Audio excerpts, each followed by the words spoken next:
আমি মাকে খুশি করতে গেলে বউ নারাজ, বউকে খুশি করতে গেলে মা নারাজ। কিন্তু আমি একজন মানুষ, কোন দিকে যাব?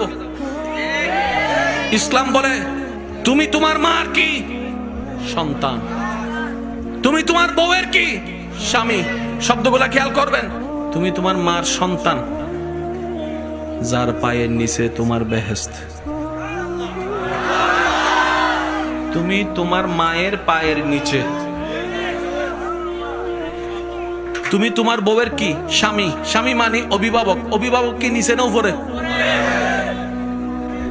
মায়ের পায়ের নিচে তুমি, আর বউ তোমাকে মাথার উপর রেখেছে, কারণ তুমি বউয়ের অভিভাবক। তো উপরওয়ালা তো নিচের ওয়ালা মতো হয় না, নিচের ওয়ালা তো উপরওয়ালার মতো হয় না। এবার সে বলে আমি করব কি? বলে যে শোনো, তুমি মাকে মাথায় রাখো, বউকে বুকে রাখো।